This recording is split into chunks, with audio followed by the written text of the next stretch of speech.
roman est particulier de par le lieu. C'est la première fois qu'un de mes romans se passe complètement en France. Pendant longtemps, effectivement, mes romans avaient plutôt pour cadre l'Amérique du Nord, New York en particulier, pour une raison assez mystérieuse en fait. Je ne me suis pas vraiment expliqué moi-même, sauf à dire que j'avais besoin de mettre une distance par rapport à mon histoire, mes personnages et mon quotidien. J'avais envie d'écrire sur la France et d'écrire sur ma région, Antibes, et chaque fois que j'allais dans le sud de la France, je me disais, mais alors quand est-ce que tu nous écris une histoire? J'avais envie, mais l'envie ne suffit pas. Il fallait qu'il y ait une histoire qui nécessite cet écrin-là, l'écrin de la Méditerranée, les couleurs particulières. Je suis très amateur en tant que lecteur de tous ces campus novels, de David Lodge, Laura Kosciuszko, Michael Chabon. Et pendant longtemps, en fait, cette histoire a existé dans mon esprit, mais était tantôt à Harvard, tantôt à Berkeley. Et j'arrivais pas vraiment à avoir envie de l'écrire parce que j'avais pas de grande légitimité à écrire sur cette vie-là, parce que je l'ai pas expérimenté. Et à partir du moment voilà, où je me suis dit, mais non, voilà, ce campus peut être un lycée international situé à Sophia Antipolis. Et donc on a ce côté petite communauté universitaire dans un lycée élitiste, mais au milieu de la garrigue, presque de la Provence. Il existe un lycée international à Sophia Antipolis dans lequel j'ai enseigné. Pour être honnête, le lycée du roman ne ressemble pas au lycée que j'ai connu, parce que j'ai poussé le curseur très très loin. Mais c'était une source d'inspiration au départ qui, à la fin, se retrouve complètement travestie pour les besoins de l'intrigue.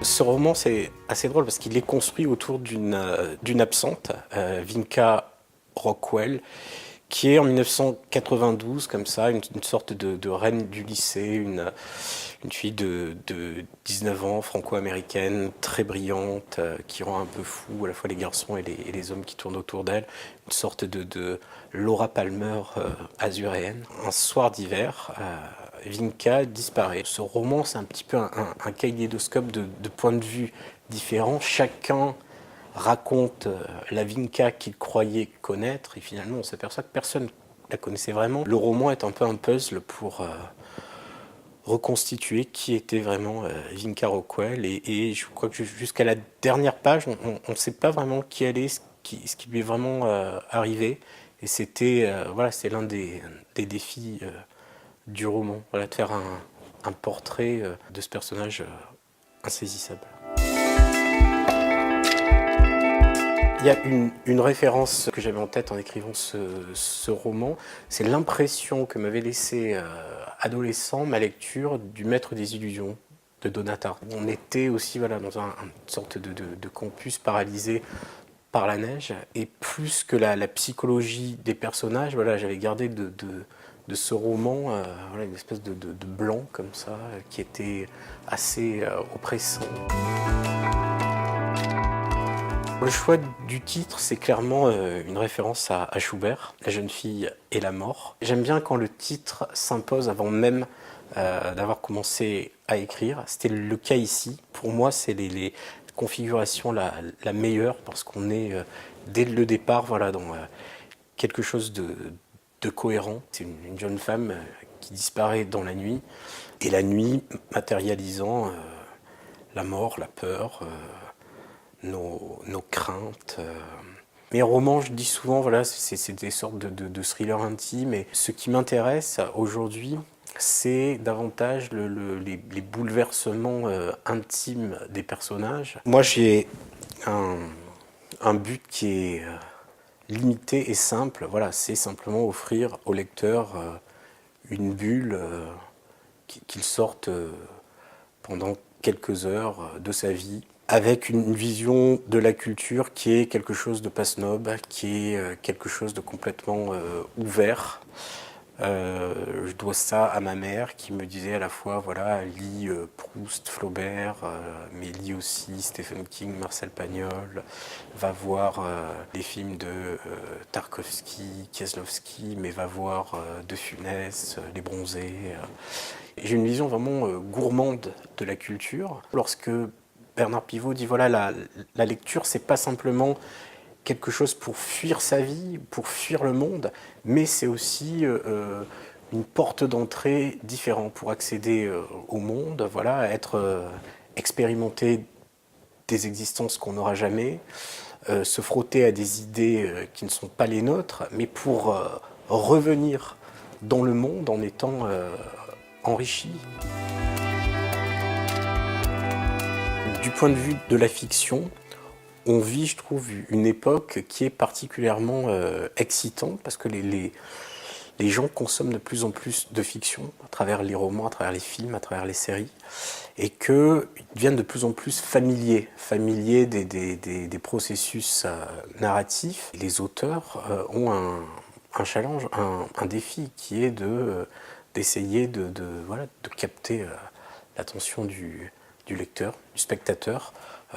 On est en concurrence directe avec Netflix, avec le cinéma, et donc moi je me dis toujours, voilà, qu'est-ce que c'est qui pourrait faire que quelqu'un, quand il rentre chez lui le soir, ait plus envie d'ouvrir mon livre que de regarder une série à la télé. Et là, le jeu avec le lecteur, c'était de lui donner toutes les clés, tous les ingrédients, voilà, enfin toutes les informations pour qu'il puisse essayer de résoudre l'enquête. Je pense que c'est ça, moi, la spécificité et vraiment de la littérature aujourd'hui par rapport aux autres formes de fiction, cette relation intime entre l'écrivain et le lecteur qui fait tout le charme et la spécificité finalement de la lecture en 2018. J'ai une vision quand même en avançant dans l'âge beaucoup plus optimiste finalement et beaucoup plus joyeuse de la vie qu'avant. Et ce qui me réjouit aussi, c'est la réaction de certains lecteurs, voilà, qu'on me dise ce matin, à cause de vous, j'ai loupé ma station de métro, ou je me suis remis à lire grâce à vous, parce que tout ça, voilà, ça donne du sens à votre travail. Quand vous écrivez, restez une bonne partie de l'année enfermé, c'est beaucoup plus compliqué de voir finalement quelle pierre vous apportez au bon fonctionnement du monde. Moi, quand j'écris, je pensez jamais au succès, vous pensez jamais que vous allez être lu par parfois des centaines de milliers de lecteurs, parce que sinon vous n'avez rien à faire. Donc moi je me remets tout le temps dans les conditions d'écriture qui étaient celles de mon premier livre, quand je ne savais même pas si j'allais être publié ou pas. Donc je suis assez tranquille par rapport à ça. J'ai toujours effectivement une dizaine d'idées de romans, d'embryons d'histoires en tête, mais j'ai pas de mérite à ça, c'est-à-dire que je veux écrire des romans depuis que j'ai 15 ans. Donc voilà, c'est ma vie, c'est mon job, c'est ma passion. C'est pas parce que vous avez des idées que vous allez pouvoir écrire. Voilà, le passage à l'écriture, il faut plus que des idées, il faut une étincelle qui justifie que vous allez vous mettre 10 heures ou 12 heures par jour devant un écran plutôt que d'aller au parc avec votre fils. Donc ça doit être à chaque fois vital d'écrire la prochaine histoire.